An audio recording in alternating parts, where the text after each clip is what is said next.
નમસ્કાર મિત્રો, જય આદિવાસી, જય જોહાર. મિત્રો, છેલ્લા 2-3 દિવસમાં ડાંગ જિલ્લામાં જે ડાંગ સ્વરાજ આશ્રમ ખાતે ઘટના બની છે, ત્યારે ડાંગના એક સગીર આદિવાસી દીકરી સાથે દુષ્કર્મ પ્રફુલ્લ નાયક દ્વારા કરવામાં આવ્યો છે. જેમાં મારા વત વિસ્તારમાં આપણા ડાંગની દીકરી પર થયેલ દુષ્કર્મ કરનાર પ્રફુલ્લ નાયકને ડાંગના માજી ધારાસભ્ય મંગળભાઈ ગાવિત બચાવવાનો પ્રયત્ન કરી રહ્યા છે.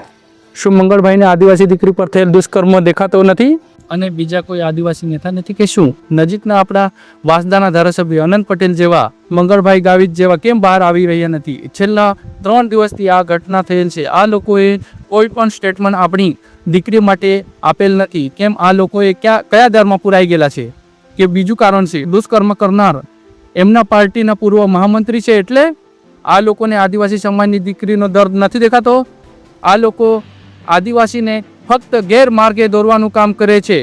જ્યારે આપણા સમાજને ખરી જરૂર છે ત્યારે આ નેતાઓ આપણા સમાજ માટે કેમ ઊભા નથી રહેતા?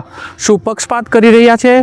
મારે અનંત પટેલ અને મંગળભાઈ ગાવિતને એટલો જ પ્રશ્ન પૂછવો છે કે આદિવાસી દીકરી પર જ્યારે આટલો મોટો અત્યાચાર થઈ રહ્યો છે ત્યારે તમે મૌન બની કેમ બેઠા છો? આપણા ડાંગના આદિવાસી દીકરી પર જે દુષ્કર્મ થયેલ છે, તો મારે અનંતભાઈને એટલું જ કહેવું છે, તમે તો એમ આદિવાસી માટે બહુ પેલા ફફાડા મારો છો. આદિવાસી લોકો તમને શેર કહે છે.